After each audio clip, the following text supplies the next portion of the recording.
TV Sunye Sompa 93.1 FM, Sompa 98.9, and a Sompa 90.7. Somewhere quote you call Bremai and Central for Krugra Copeno and a Samu for a Samuel Nanum son for or Hinere. Mame Equia Yabua Esiama Bronya Mesmatrasia, Menemanugu se wedi amamo, and Semna e Banomo Brodon Chadoso, Diobetibia Womono, and it's a bino e tressa. Eurobond debt exchange program ya wade hye so no ni trim upon ne botaya na wo hwe ni mo no etimi apa ho akwa ni mo ayede mo nsem ba bedan wo sanso na ochehene amotio for repenyin enso akasa ade atodwasa wonte ase se ebesi na etimemfo ni bi de won sase magadam sefo a wo se ye niema ahodo no na ye kase ya no so no democracy hub for ya umkwati wo mugu montenso ni nyina ne se galamsey aban pe ho pomasibre ye nei ebidida eye dabonpono achi no won nuanom so akeka wo ho ya wo kire se wo se aban ne hwe na wotimi ye bibi edeboa won nuanom a wo ho akodi nsenseme wo aprosifo nsem no aban esa de tudwa se wo hwe enei enyinam kane ho ensem no a enyumeku ahodo be nan ya wonum di ntintima ya omuma ye bie no ade a wo ka wonum nyina abomu nanso womu ede adesrede ene kasabia tudwa ede ato aban nanimu ayebebo ekire ede ama wo organized labor womu so ede strike ahihye so nanso ni nyina mu no wonum kire se aban no ehwe aye bibi ede afa hohwan na kasa ensem we sei na wode wani kire mu wo bonwura hene wono so ede eya seda na afen so empenie ede amaye wura alankash emu ensem wo hasenom odifo kwakutawia watoto bi ede ama yankase papa ye wura bempa owusu bempa ne nyina mu nsem no ye bedane ekire ede ama mu nsem bi ka yenum ho na enne anwumre 21st clinic the sciatica expert one maso yasena ye de eba bedan wo sisi achintiri yes ho efa oto asekosi wo 19 ho no wo de ne se twetwe wo se tutu wo se ye oda kan wato dem brabeji anodo yade bia nso no wo to ase wo ho Sompa chede ebusia nyankopon aka wona asem se enhura enka de wanya bi no amofoforo bi nso eno nti no sara one media ye ba ye fie miensa so ne na ye Sompa chede eno nti no eye afa wo de bra ne obenya bia no se ye sika fam so a ye de momo number no ebetu dwase be ya betimi aboa yen 3 eba center edi 3 co capsules cocoa master enso edi akagiremu ewa kase yimu wakwantu sem nyina da eye express group nchen ena wasa wode wani etrese be ya wani nyon totontoto na wani entutu nka wonsem ewa kwantu ho mizo free drink any 5G means anonso eda so ewa adwaman so nti yakopebi nefa ema wadofo dwabodwumedie bi ase wo hia bi ede asoma dofo se be ya bibia so betimi akoye ede ama wabusia enwumeku ya da roma ena wo so yasene bresem no wo honsem a esi ase no yebde bedan mu kaye ho ewo Facebook no so eya Sompa TV Ghana ana Sompa 93.1 FM eno so onsa be kan ewo ho YouTube no eya Sompa TV www.sompaonline.com so ensem ya krukra de akogwo bede makosanim na yiwo de kenkan na tie bi efefri wa fe yenje brani adaje na ensem no sene esitie ne yentime emfa emamo na say yada na Eurobond debt exchange program aban no edebaye ni nyina no ene se Ghana katwitwiri die ya yede enkofo ya wonom so ewo eye amama ahodo so no eya de apagya de akonanim ebi wo ho ano mo braso se wose yetimi tua wonom kana so Ghana se de sikasem etoto ache ema ye pa ye ho ane ye hu yasrem ni nte no enam sa ye so ema aban no efa ne photo samfo so ema wone amama ahodo ya yede wonom ka ya braso ebi so ebrenson ye na kato ne bro na ye se wonum ka no ba bedan ye no wonum edi hyiemu ekasa ye na ni nyina ene se wonum ayadom ya wo matie ye nsem a ye de kọ ye ne kire se ebi kro ho a wonum de ache yen ebi nso kro po ho a ye kasa na bi aka afe na nka bi o ma ba bedan ye ka wonu matwe e de emfie ni bi e de aka ho eno e na yewra ami adam ono ene soofo ya wo hwe sikasem so wode atodwa se aban ne ye se adwumedie we se no na nani eda kwan se be so hama bupen aduosia de enka ebekoye de ama no nanso no wo se aboro so ama sabre de se ne kasa no esi akwa akoduro no eduro ho be se gichemu no aduokono na chese aban no ne botaye ne nani so ade hunu ya wo ye anase wonya ye se euro bond debt exchange program no wo be ye no wo se we ensunsa so papa and efrimo ediaba. Investors had two options to choose from. The first option, what we call the par option, which has no nominal haircut, which has lower interest rates, but also longer tenors, up to 2037. And the second one is the disco option, which has 37% nominal haircut, higher interest rates between 5 to 6%, and shorter tenors, 2029 to 2035. Both options entitle bondholders to receive compensation for interest payment arrears up to December 2023 in the form of post-default interest notes, what we call PDIs. I am delighted, ladies and gentlemen, to announce to you that after all the negotiations,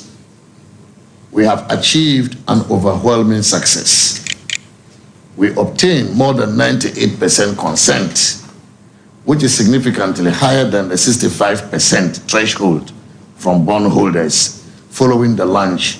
of the exchange offer and consent solicitation in September 2024. And so the threshold we expected to achieve was 65%. What we have achieved is more than 98%. And this is the reason we are very happy about the overwhelming success of this consent solicitation. Siani pa yatene ken aya photosan for the more mayor run munyan for Amin Adam. Afe ye kwa ye nim usha galamse ho ensem no a akwa ye otwe wunye ho nsem no aye se deja amafo dodo na so e na eka bie ne nyina ene se odoma nkoma bobo amaman na enema pa ahodo ye betimi de abo ye ho bra no wo cheche no wanya amaga na bro ani akwa yito ahodo wonso ahodo ye betimi abo yen ama ya setena mu ye de yen saka no ne nyina da onyankopon ededom yen na so gada ensefuei enam kwan bone so akotutu foma gudi ama ne yen sase ahodo eyade ayase ne kwa ye brentu ahodo kra no wonom abo awram ama enne emfudie krampo a ye die ewo mem ha se no mo no eyade a enu ya wode ohoro foma gudie no akoka no ama mpanyifo kra chese wanhwe ya yade nkaye bi te sese mu yade ne brebo yade no enche ebeti eye tese ewo eye omaiga na mu ha se no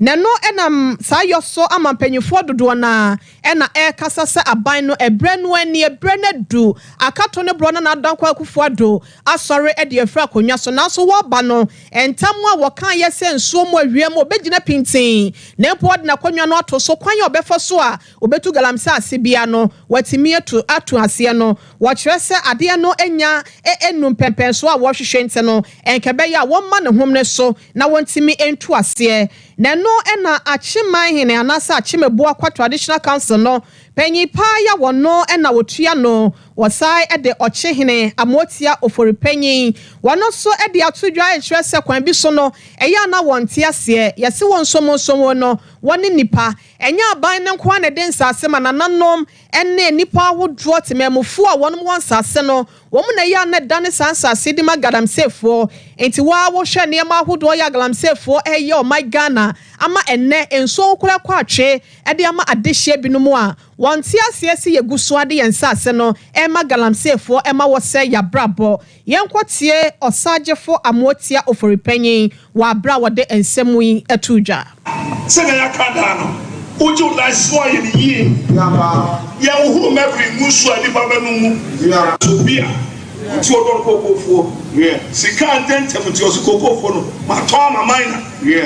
ana ne tutu asase so awie wa jabra to sasa asase ya ka is the gas anya wo dia bi o to asase ma mine no di mo sel wie na na da wo nipa no and the cantas as Odia. Yeah, and Joama Osika, I told us as a man as one to a man or Catasso, and the Tum and your Halba. Sasason, ye pesca, near season, and you would do. Sasipian Sudia, a Yopidia, your penny queen, and Obia, Nocheman said, Bia would that dear Subia would be so. And you watch me now, who quiet out of door, now you go for, and you would until said, in put to a better Quabia. Yes, you be school, and you be school as a school. Maybe I may have no batch for a bit of my Ochi hine osaje for motio for penny and na net day one eye achem ebua kwa state no jase division ye wo no edin hyiemu bodwa and na wodasa ensem wesi edi echre ye galamse hu sensebia nam so eye democracy hub for eti won hu gumonte so chesa ban no ayeye keka ho na tumi nyina no mai mu ha sede no ye de ahya wonsa esansa wo hwe niema ekoso na eni enyan na airtime so wase obi esore ekasa editia eno ti wonom ema wo homene so bra wate wo ho gumonte so na ne woni aprosifo wo mu kayire so papa ya nya asem keto mu nsem nyina da ya bone de road ya kyeremo enam so ama asem no akwaakodi aprosifo nsem ya mu bese aduonu miensa 53 de wonom ede wo makogumo e wo remind na ye kasa wonuanom kaye ya wonom so aka ya wanya wonfa ahode no ela wo mo ehye se wukuma pemu apembe bakro bia sante kotoko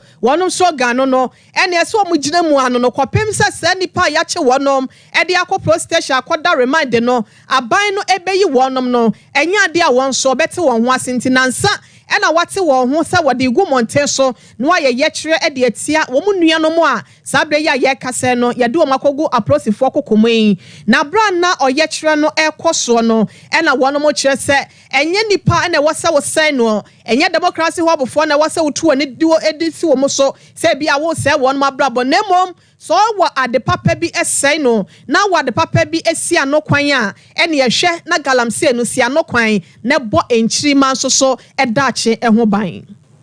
ye numbers e wa ha ye noso enti anka ohwe nsuo wei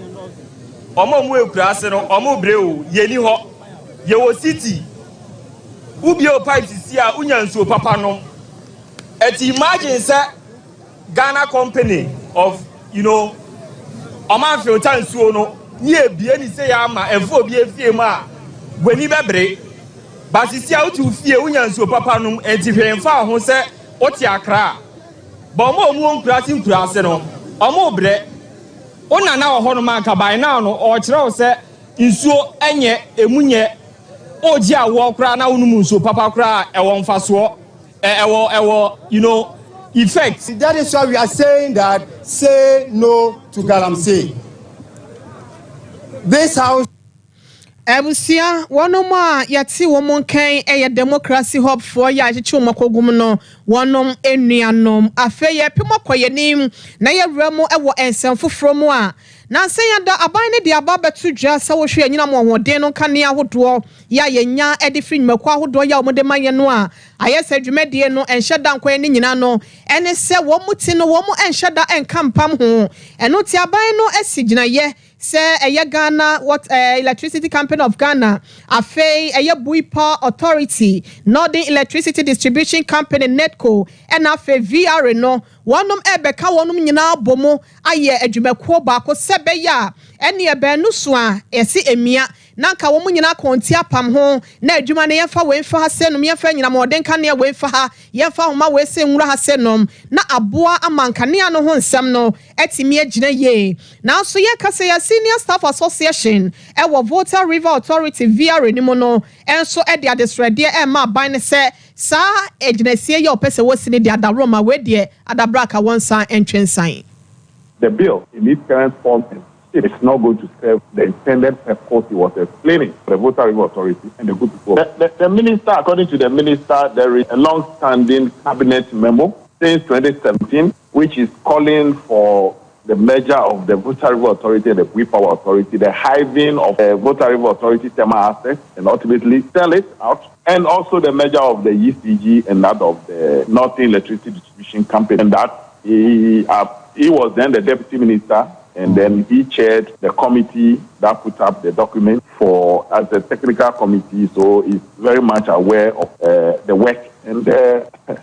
like I said earlier on, the minister, the memo accompanied the attempted bill of parliament. He did not act on the objective. Therefore, he is thinking that the Water River Authority needs to be restructured so that it can be efficient in operating hydro and also try and operate thermal as a solely an authority and then the renewable. And all these things, in fact, these are imagination because the Water River Authority as an institution is been operating the hydro, the thermal, and then the renewable efficient. So that was what he tried to explain. But the main objective that accompanied the bill to Parliament, Minister did not touch on. Our response was very simple, that we have petitioned the president, and I know for that matter why he's meeting us, and therefore all our arguments against the object as espoused in the memo accompanying the bill are very clear, and we are not departing from that stand. The 4 thematic areas that they discussed, which is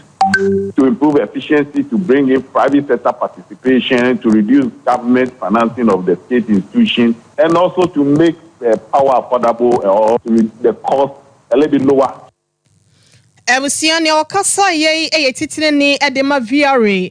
one senior staff association ya one ewom ne yeratio for us ahia na ne nsemi ededi wabra wo kono ene soafo ya wono hwe ahoden yeso yera Herbert Krapa etna se ewo dan mu ana enhyemude bi ekoso Sompa TV Sunie Sompa 93.1 FM wa Santimantem Kropo Kumasimo afe Sompa 98.9 na woti enka wo sunyane ene ne mpotemo Sompa 90.7 Bropo ye mantam fo ne manta hodo ye beno no etie edi free in Kranza Facebook no yadamu live Sompa TV Ghana ana Sompa 93.1 YouTube no Sompa TV ye ko ensem ni mo na ye remo ewo kasamafo edema aban no efa amemo ene bambo ho Dr. Pergrave Boache Dankwa one also the atudwa se na senya da na organized labor one edi to dwa se ne galamse ho sensem ne city no one nyina de wo ho ejimu bi efi se nipa nyina edane moa na se wana ne bia wodane wo ho wi a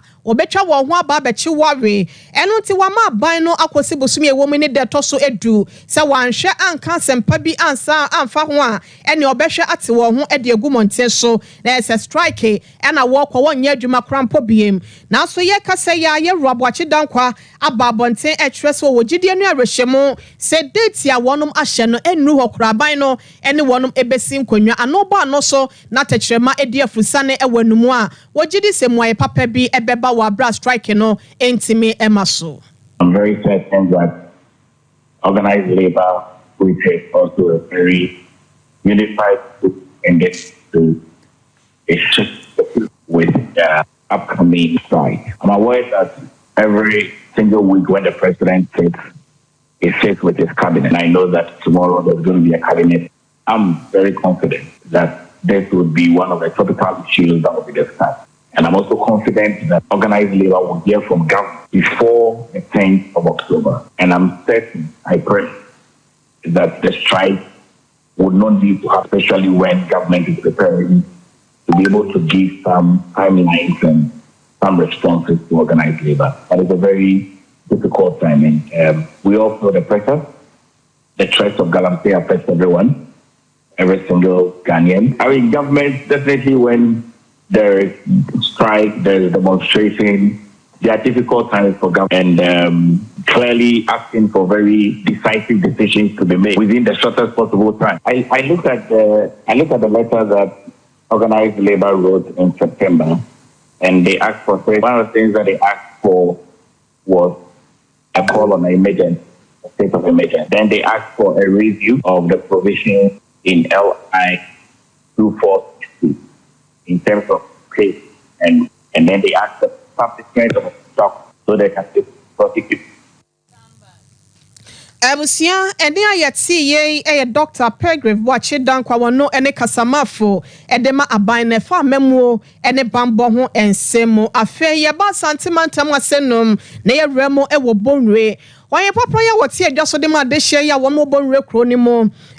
nana bobie ansa ya wotoso mienu ohene de abasobode de amayewura alankwadwo kyerematen sa wo hwe panyin ni si yo ya wowo honhoma adwa ne fini ti so bepem ne nase ene ahofama wo edema wo man Ghana na chese eyade a ebi ema so da enu nti ne wasere se wonim yewura alankash ye pa wohwe Brian no ye soafo ne niam ase de osihye no ema fidijuma ahodo timisisi ye e wo man Ghana mu ase no manwuma krampo ya na ho akwa atwe no ne breso no etimi eba fom no a na chese obedi ne ho adanse e de akire Ghana fo nyina senka wo mu hwe na wo mato abama no e wo afi wesi awie ya abato ne mu a enke betimi aboa papa ye yewrade nsem wesi nyina todwa wa bra yewra alanka hyebo andan na wode na ni kire mu e wo na hemfie e na nsem wesi etodwa Bedamase na dajo mampani swasi eno kro mni say nyende 20 years I change ba the before penso minister of Ghana ambassador to US and now the modern mo ya okoye no US nitino no say the modern trade minister is our project with government is the PSI president initiative. Yeah, my priority into local industries. Say betimi apeja na yetimi aso economy nim. Ede ama nyuma abu awo Ghana. Zio. Ama ye nyina ko ede ho jimu. Zio. Yes, I mu ya himfo no pie ede ho jimu. Zio. Yenso ye pese yenso ede nim de ebeboa na ma nyuma biso wo Ghana. Zio. Yeah. Ne person no ma bebre zio asa ta kwa to store brand ya ba ho se bagi loan na fa ko ye mani abako abasum Ghana zio ya ugusu a opa akonya no asa de abasum Ghana zio honorable Alexander zio no ma wa ye no Ghana ha zio bebrebe Eye bebrebe anfo ene kire ne nto aso nti bonre hine na nabo bia ansan ye otoso mienu se yenhwe na ye moa no ewo abatu ni mu afa ye ko na ansan ya da ena yerua mampanyi dada John Dramani Mahama ya wokita Frank emu ediamen disi kire bata manyoko no wone asofo ponfo ye wo my Ghana mu ase no mehia ye na wonom etoato adwen ensem ahodo ya wowo e wa bra woto aba de ma na obesiese o my Ghana ama na city mpom ene kwankwan so no wodana di e de kire ye na bra wo wi adwumade ni nyina no e na yewura bu nkotodwe eji nyankopon sem hira e de free asofo ponfo yi ho na wo mu bo mpa ye wie ye hu de ye eno ane se kwafariba ne kendifo edema Glorious Word Power Ministry International yewura owusu bempa wono so se mama me bi akasemo ni bi na me wasam ka na asemo a woka nyina ne se nyame ahye ne enkwam hye bi aba efri nyankopon woni nyina ne se afi wesi abato no eye duli yewura Mahama wa fa franka no kra ekita wie ya chese breaking the 10 pp for person breaking no waje number 8 no waje yanso a wode yakodi nkonim asem wesi ne nam so ama general overseer edema New World Ministry International eye asafo ba ko ya no so Cape Coast se won finfin mantem wono so kire se eyade a asem a yero owusu bempa kan ye no we ya hye ne nsem papa Bible waje na we se nkomhye we se ye mo mpa ye ma obi na wie ya gidigidi na wakwa akwaja kasem adan ya nyankopon ahye wani monyam awie nti no kwa akoma to yem eno na prophet Eric Kwakuta wi akire se sa ne ma na ya na asofo ne adifo bi ye hwehwe ni mu ade bi ene ye me enhwe ene ye hye won nsem no wagisika wi anu akwhye entron kombi no wose munyai sa de nya sa entimi mu anyame adwuma na nyinyina so yenka asem ensa yechi emeka se nyame se no o kan wi a wawie ti nyame se papa no ntena akonya no so biewa unni kwan se o sa twa ho beka kire Ghana for se nyankopon asan de akonya na ama no no entisa iti meme kire mu se nya adamude na waje a de beka sha because nyame o ka asem a waka nti owusu bempa ne asofo mu kohia wo nyina omo nsem omo kan na eni nyina so na me ka sisudua se John Dramani Mahama ye ex-president obelusu 2024 about 7 December no Dr. Mahmoud Bawumia ebe wini aba no hands down ye nko run of bia ye beto aba no enso ma bibia ye kama me nyina so no se ye be di bronya 2023 December no me hu se John Dramani Mahama nyame ade na sa abaw ebiu but along the line no this year ya nyama sa asesa na we so kra e de na de ye dane te se adada to me why we say Ramahama wini amane wini o say yes ya afi we say mu na ene ma sa dane obi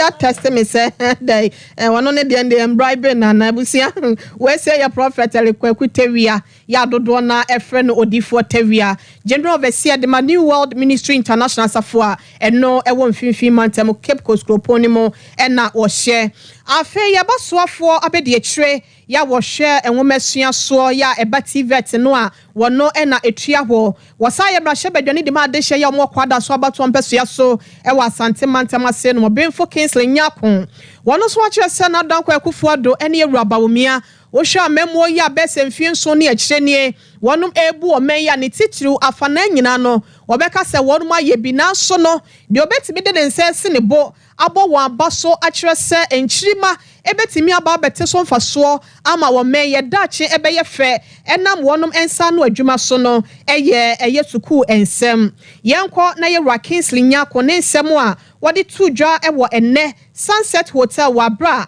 na wonum ede award dwumedie bi ehihye so ede ama echecherefo bi no ensem no ebinie chefo na nkasa ena ye eboa most of the agencies that are under the Ministry of Education almost digitalizing operations. We have National Schools Inspectorate Authority, Ghana Education Service, and host of them.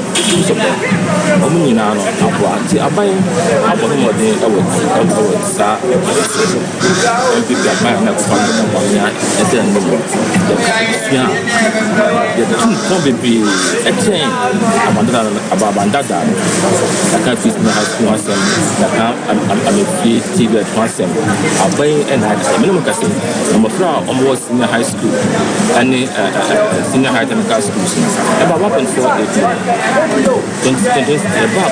2017. Not in 2016, normally I opened 13,000. So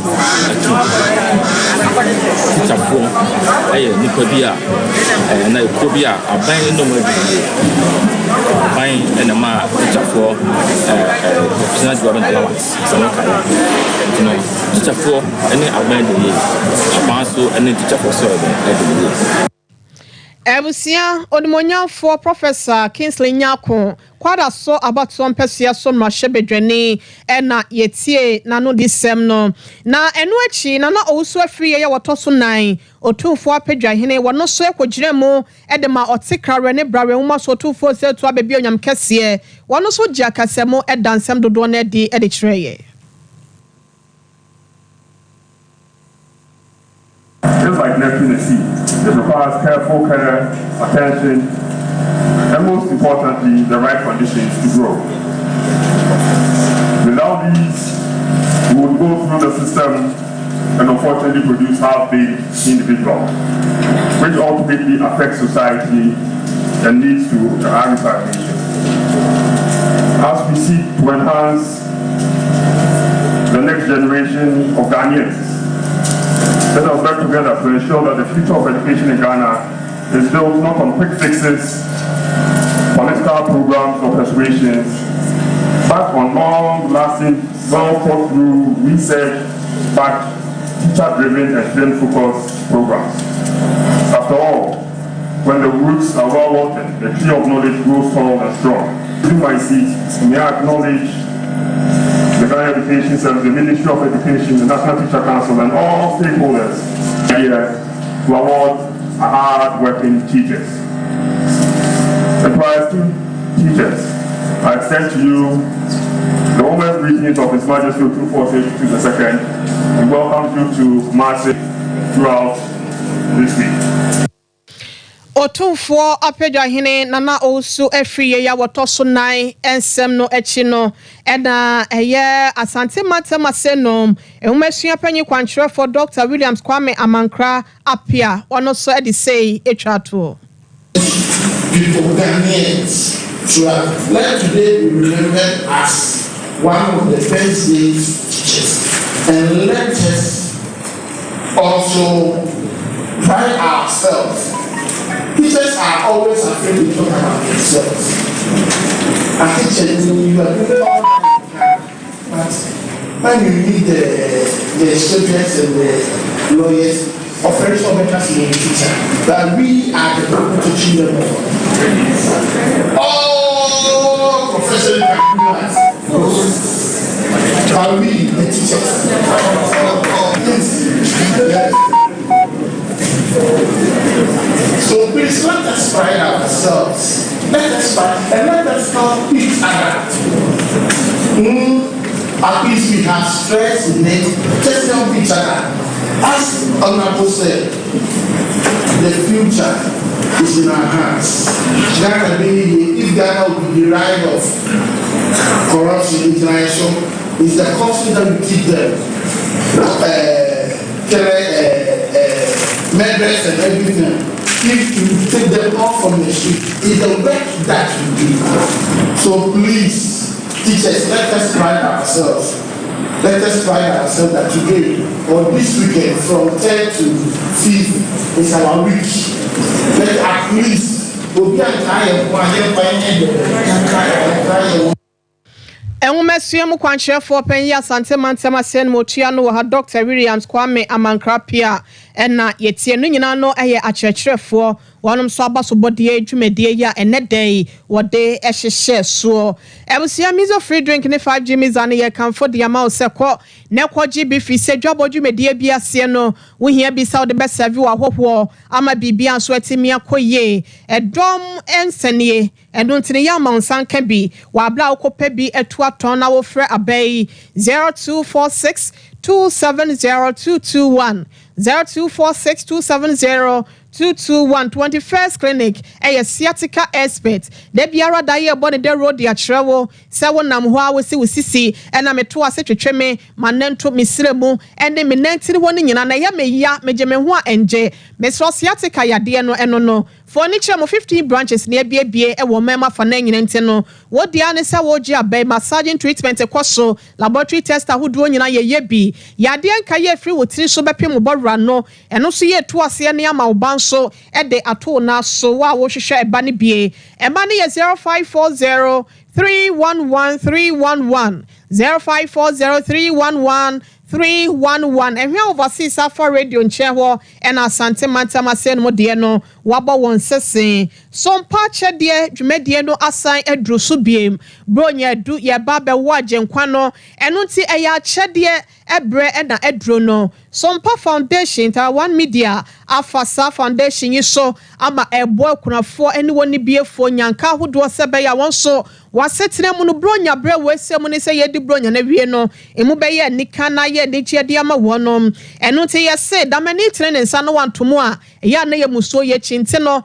Sompa chede for ya tene ye nsem ye se wo de kakra wo no fa beka ye de ho na ye nkyemfa ma akunafo ne nwisia ne nyanka eno nti wo de ne sa wo mo anase bi anwa na wo Tentimantes anase eniama ahodo bi afri sabre ekosisi ebedi bronya na ye de gu ho a enseye no wadaroma ya ye krado se ye twen entomanta de empaboa na wo bags ahodo fabra ye beje sanso na wo de ne ye sika femu a wadaroma fa bei na send faso 0598 559802 0598 559802 na Kumasi ase obehu yen e wo soame ye Bennom hotel no chef filling station no ye ne no ene chef fence wo sunwane nso night market ho a obehu yen e na Sompa Nkranza so GCB abro sign ne mo e na yabo ye sesen 3A Herbal Center say what the 3 cold capsules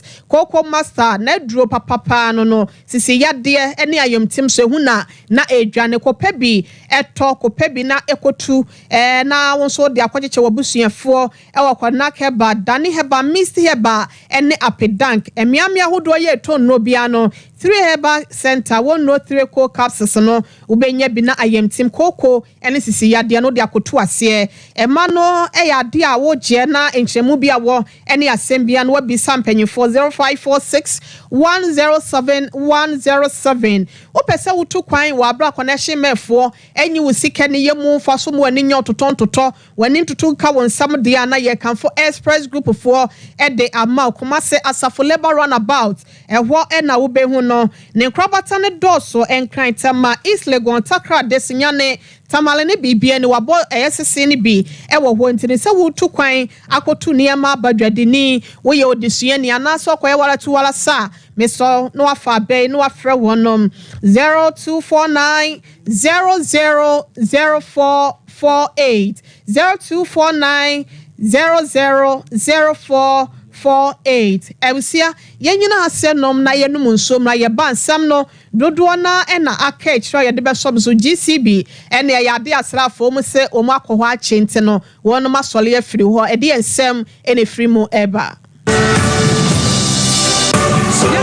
o nerves na wo to ase na fa wo siremu na fa wo nansia besi ase ho no se ho techema eno ene ye fa ne sciatica na etimi bubu oto ase ka wo se dwe wo sirem wo je ho ba bia enye na eno na 21st clinic ba ye adwuma pa wo mu ye ntia basobo o magine wo Ghana ha ene amono ne enyasem ketewa Womuji international awards ahodo womuji local awards ahodo na anu nso na womu be the only sciatica research and treatment center in Africa bibrim hano ebi ni baby a gise 21st clinic nkwa womu dia bibidro ene besa o yare no masa de machine aka ho eya yare sabia yare bia wutimi de ko ne mama de ba ko a womu gidi womu pa no eye sciatica ena stroke nso de kwa diabetes ne hypertension ni ade Ghana ha ba bia wo mo ho 0540 311 311 0540 311 311 na 21st clinic wo mo ye sciatica expert.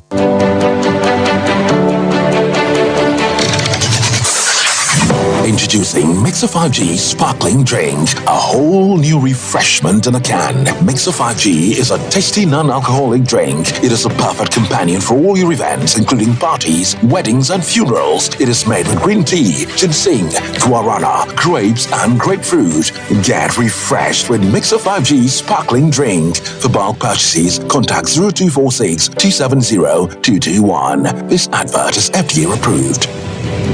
Brakasa ye duabon waso a ne dwumedi wo nipadua biara pom den ene na brabo mu ne hienye pa enye brakasa nko nuaban ne haban bi te se ko nsusu a abonwono ne dia akeka ho no kura enwanunu ahodo a ekọ animu yi ankasa brakasa ne sa nuaban bi nom ne akeka bobudi afa abefo kwan so a ye de aye brakasa powder siesi nipadua na abakwa ahodo no ho ban afri mpani yade ne yade ahodo pi ho fa enkodate de ma baako freduane anopa ne anwumre anafa enkodate de ma baako woni sushie yeti anopa ne anwumre wobra wodidi awie ubenya prekese powder to Kingswalk Herbal ne Heroes Herbal Accra Okesi Drug Lane Dani Herbal Umase Mensa Takrade Mose Pharmacy ne Greenlight Pharmacy Sunwane Cash and Carry Supermarket Asantoa Herbal ne Bibidro Depot Techiman Sewa Herbal Mampong etufo mfre 0550 19 15 14 prekese powder aduane san yedro FD ahwehwe san kratoe mu agi atum ei sewa mehu acho me na no me bisa ekra so kwa brochu Kwaku, afeina mebeko. Menkrata krani. Ei, ene me ma connection ma for den kofo sika aduane ne wanya otuadi musa no. Oh, Express Group adarumenti akwantu ayefo. Opese otu kwan kosua dia. Express Group do be call mine be to say Canada, US, Australia, UK, and Germany. Say a tour na se visiting so a. Express Group do be call Dubai, Canada, US, Australia, and Germany. Mo amopese motu kwan koye adwuma nso obetimi de wako Dubai, Qatar, and South Korea. If you also want to take international tests like SAT, IELTS, TOEFL, GRE, GMAT, they can help you pass easily. They can also help you secure a good job in the UK. You should make sure you Kumasi Asafo Labor Runabout Accra and so Omo Carnation First Light, Tema Omo Community 18 Lashabi Girl Filling Station. From Omo Ahumad for ISO 055 555 0067 and 0249 000448. Here in Ghana, when it comes to chicken, the good old days are back. Why? Because Boris B's Chicken, BBC, is here. Yep, give your family and loved ones Boris Bees chicken. Fresh, tasty, delicious. Boris Bees chicken is produced right here in Ghana by our cherished poultry farmers with support from the Ministry of Agric. Get whole frozen chicken, gizzard, chicken feet, chicken neck, and chicken liver for those special family meals, buffets, picnics, funerals, and all restaurants. Get Boris Bees chicken. It's halal, so everybody can enjoy. Wherever you are, call Boris Bees Farms hotline 05-444-444-53. Ask for our branch that is closest to you and come get your chicken. Boris Bees Chicken, BBC, proudly a Fiakoko.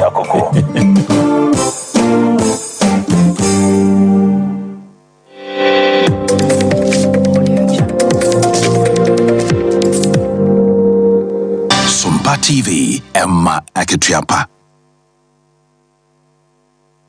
Sompa TV, Sompa 93.1, Sompa 98.9, and a Sompa 90.7. Yamamumo, and the chain Adam was say. And you may know Siambrem Cassiano and a Google Swa, ye to Nisrania Bassa, and the Emma Mono, ye, call your name ever and send for from moi. Na ye boy rum ewa Ghana Armed Forces. One so at the Asra for Equago Ghana Broadcasting Corporation in Nano, and they say one so ewa bambo so non kwa wo ye was a brand no mutimi kobo na eneme nyina ekwoye na so ye kasa ya no one at the ababa to justice rani bia ya wo eye ehwo no eya ade a omo ensesa omo neme nyina emfiri wo friend no ada e na surgery we say eba ye na sem no eba ye ni nipa dodo na e na e kasa e de fa ho enam say ye so masompa kase for ye ne yewura ya oboadu ayeboafo wono eni titire ne de National Media Commission of Ghana ye na bonkomo de afa sansem we say ho enchechemu mapa eni abakwasam de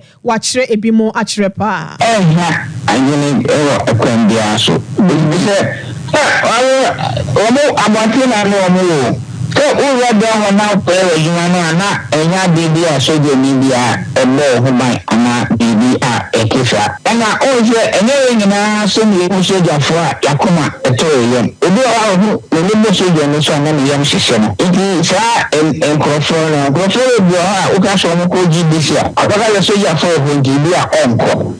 nti sa be a mi na so nyina no emi se sene me esi ana kofo ko ho no makoya na so se o ku na enam so ne bi o no bi ko ne no so Aisha ebe de sha yi se oye sabe mi gibi se kwa na radio station etu unye wa ho na uka akwa na he na na radio station na doso eti o ba ko gibi fia Aisha obi su ko anoda no kra no ahia e ba sa no kra no a entoko e de na kra no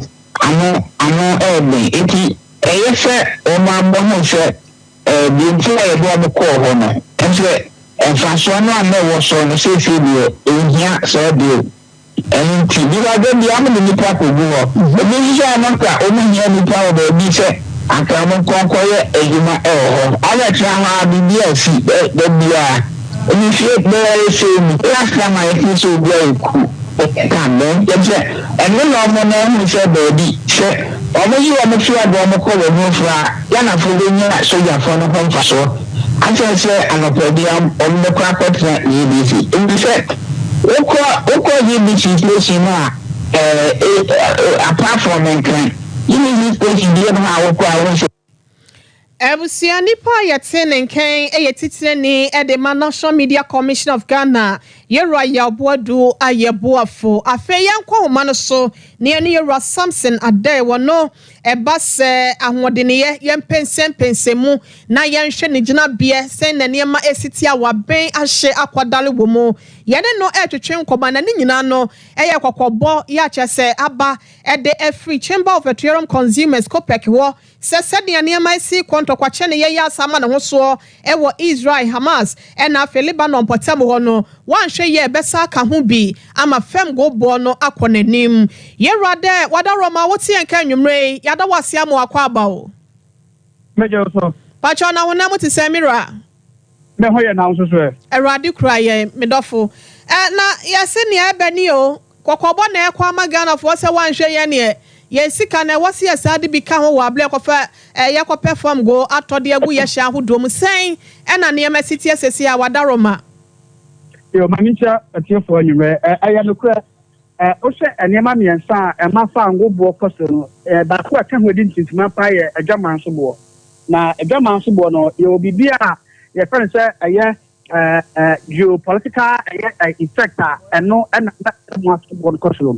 o se entokwa Israel ene Hezbollah Palestine for no kuna on say Palestine for no kambofo enti aman so a omo yen kambofo no say ebetuma keda na idea ene yesu ya 2 pound no ye ma pound no ebo no enkosoro se da be ya ombetuma say to kwari to ntade a amabi se Saudi Arabia omo na ema e fa anwo bo kete ayi e fa anwo bebrebe ene Iran ye America ka ho no omo de omo support ebeta ye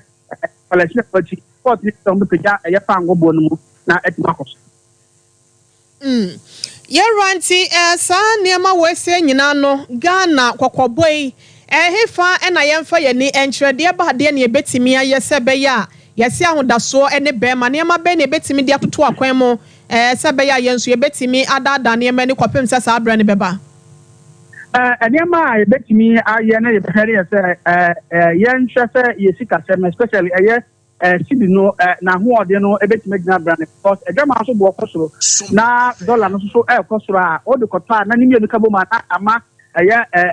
ntumu no aye kese ade mayen asan so se ye wakande ene sika wo no ma enka yen tofa anu bi fansie entrepreneur ebo no fom no nanka se emu ye din na se bo no pede ne mu a nanka ye nsan ko dwama so ye kota bo de ne de ba ya to ye hu ana se ya to bi de sie that ana tanka ye betimi susu aye ama ye refund ye tema ye refund no aye adwuma na nka ye de ne ye tanwo etu no betimi anane a na nketimi anane ye de so ha se ada ye kodwama so enkotobuo yada se ye de wusi na ye me de Ghana ha se nom no mampanyi kofu apenso no na ye ko hu fam go yi bi wo o my Ghana mu ase no me free sabra ne bayam se ebra no bran ya sa kwa ko hu bi se hu nsam ne ye nhya dante ye hu na ye gya to wa na se mpanyimfo gusu ye adwuma na emo me ho faso no na enya nnoti memfo aboboa no fango no ye tu ye hu bi aka ho a ye tu na de ewo mu se ye ukutu fango no wo epono asene de ba ye kruda disa oname onane anse no be nya petrol anya diesel kerosene aviation fuel ene de kaka ho na be anka ye be name no a tema oil refinery no since so this meeting be tin asaya intimi nye no ojiwi a disa ye soa ese edfa no na ya kono ne ye de aba yes aban ne de ni hwe ho no wa ye de asai ni yanke betimi abo ama ye ho atoye pa yes ordinary share na wa ya babo ma fa ho bo ebe ba kuma because crude no bi anka ne bo nya de so na ni wi a ada na ebo no ka ho ama na ebo no aye de tise ke betimi ana ne bebre wa se na kakra bi kwa na be free amano ne aba anka babo ma ebo no so betimi ati ama hwan wa se me do fo pa cho ma me na sena me fonsi abresem ne ye be sa ba won champion Abusian Ross Samson Adewa ye energy expert ene ne no ebo enkomo no afi yenko penyipa yo no edankita hudia no wo Zoom Lion Ghana wonom so edie mu ma me ema adwoa apia o se dua ne die mu na ma be dia todwa se na nse mo prapra ye monte so ma hone die hu nsam ne CPC ta no ene wo so marketua hu nsam na agensrepe agempataku ne nyina ne se be sa fini no empenyifo entua wonom ka eno na eradwoa apia o se dua aba bonten kire se enya afi mu anemom eyabosome enkono ensem nchechemu ya wode ka ho sei ena na sitie. We have not paid our sleepers over a year. We are owing them less than a year, around 9 months. When we did the payment, we didn't pay throughout the nation at the same time. So it was in a continuum, paying some regions and then we move on to other regions. So it depends on which region wanted to discuss our indebtedness to them. At the moment, we are still paying them. Last year, we paid some of them, and we continued up to now. We pre-finance and we are reimbursed. then we continue like that. So as a business, there are terms and conditions in the contract that show the extent to which the contract owners will have to owe us money. So if we have done if we have done the pre-financing up to an extent, we will have to check if we get the requisite reimbursement. Director of Communications and Corporate Affairs, Edema Zoom Layo Jumekono, Emma Adjuapia or Sejia, and na yetie no. Na, what do I need Tremo, our MPP Amanyo Kone Monefire, no woman so dubia about one passia soa. Emma dom koya one more so a year and Sanujuma tre, and then wanted to be at the Amamaya one more potamo. Nani muno eya dia. Miss Ruth was say no na eye penyi pa ya wono so di ntintimai ewo adwuma yi mo wasa eye women organizer edema ekuo no ewo mpotam ho wode botaye ene enchechemu ahodo ntia enam sa yo so wode sa adwuma de ehihye mu no emu nchiremu edema yen botaye a esi ye ni so ntia ye sa ade we se epese ye ma ewo constituency enyina enya ensano dwuma no mutimi de bo omobra ndi ni kwa se de bia ombeda obi ana se ombetwa obi na omotime ye bibia na so boto bibia ma omo na so botimenya sika bia ye bibi but ye kire omo se sebi ye we na de ma wo mu no ombotimi de ye dwetire bia na so boto de bibi omdenya bibi timi atoto omo ho ne ma na se atimi abo omo daache omo ma school hwem ni bibia mu because ote ho kwa ote wade so na oni bibia ye nso no a emwa Ebusia Emma don frefo edema pipi amanyoko ne fire no manso do bia bato ampasua so Miss Ruth Osei ena yetie no ne die no echi no wona wonya mfa so pewa efridwumedie wesem no so eto nsem sei emane na bebre omo tray washing powder omo tray washing soap omo tray liquid soap nini na mesua bebre nya mfa so afrim say washing powder yen use soda ash yen use base starch yen use booster use the slim vinegar enzyme na perfume nini na so itimi to ebe boaye am yetimi da ye adwuma so be ye adwuma na so be nyanko so efriska sesi eni ska ye betimi dia akodi dwade mpodi abe se adwuma enti na ka so be ya yemfa ya sesi a me me pe na me enemba ye anka ye ska se na be ye so ye betimi dia ye bi na boy ye dada sit na we say sane mani na untumi yimfi wa sit na me yade a ye ne abri nyankopon nam da na say me pe na me ni awo pagina ne sa kandia yenko wie ensam no ewotepa fo no north abaton pesia so titini ni ede Magana Association of Barbers ene barbering salon owners no yade awodom so edi dwuma bi ni ngina no ene se afutuo afri wonom aba kire se emebunu ahodo wo sere wonom se adaroman sadan se ye mokra won se mokra na chechede adehia ni titu mebunu ye wo Magana mu hasenum nyina nye se baye wo betimi yi abatuo mo basabasa yakwa ewo afiwe say abatuo ni mo yewra Fred Amfo wono ene kasa ye ema sansemu yi to sabe enye adwenkyere enye ntopa said they will be support koto be support hasan sa pepepe na tie sabe wo se open this year no be so MPP enu pa se mo ya tamfo no hwe me namfo na me MPP deputy youth organizer na ko nyina yan this for me no be am politics ho da na me seminu anu nyina say abato ya adwenkyere ndi say me ni wo na be say me ba ho a asama abeka me pa se betumi atwe margin enu ni hia and the ben tokwa le di yin film so be say bo kwe nyina adwuma ne ye pa mo obi mu papa no ma me ndi ni kwa say ye fa ho ekopra ana ye koya kakora hu nua ntumi nkasa no message say enye ntokwa ye be ni e Ghana Kwanza na MPP ni ndisi eba message say about when you to do how to aba boko na Robert na ofi na asumbiya ye kan sam so en kan asumbiya ko me en kan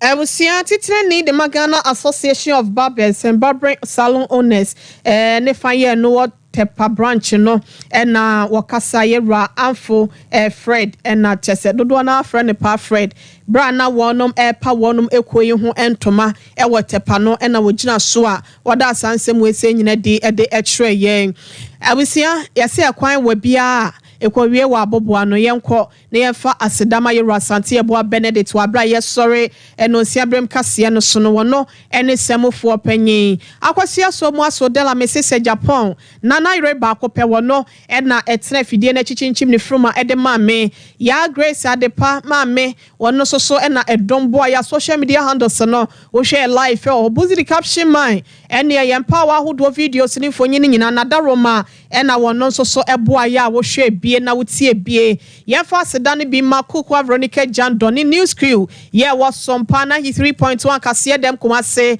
afa Sompa 98.9 kase dem fo nyina yedam wase ena Sompa 90.7 so enkranza yedam nyina mo ase rade nkoso enham papa to systematic ene abawa route yedam nyina mo ase ewo ho ye na eye be masafo kantanka Kelvin ene edom azuka ase ewo MC a wona Mr Dave ene ekobeje sesempre